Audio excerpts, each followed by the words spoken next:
అల్లు అర్జున్ గారు నిన్న ముఖ్యమంత్రి గారు అసెంబ్లీలో ప్రస్తావించిన తర్వాత మీరు ప్రెస్ మీట్ పెడతారనంటే పశ్చాత్తాపంతో ప్రెస్ మీట్ పెడుతున్నారని చెప్పి నేను అనుకున్నా. ఎందుకంటే సంధ్యా థియేటర్ సంఘటన జరిగిన తర్వాత ఆ సంఘటన మీ దృష్టికి వచ్చిన తర్వాత కూడా మీరు ఈ రకంగా మూవీ ఎప్పటి వరకు చూసిర్రు, ఎప్పటి వరకే క్లాప్స్ కొట్టిర్రు, వెళ్లేటప్పుడు మీరు అభివాదం తెలుపుకుంటూ వెళ్ళినరా లేదా మీరు ర్యాలీగా వెళ్ళినరా, చాలా క్లియర్ గా ఫుటేజెస్ కనబడుతున్నాయి.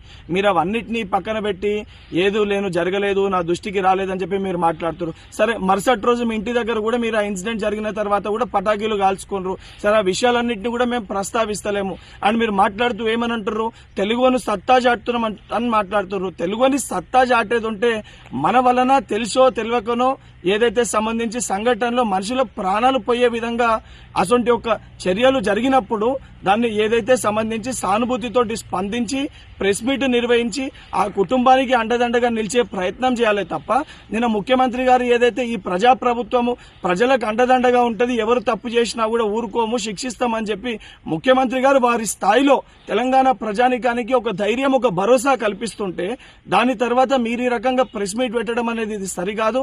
ఇప్పటికన్నా మీరు మాట్లాడిన మాటలపైన మీరు ఆత్మవిమర్శ చేసుకొని మీరు మాట్లాడిన మాటల్ని వెనుకకి తీసుకోవాలని చెప్పి డిమాండ్ చేస్తున్నా.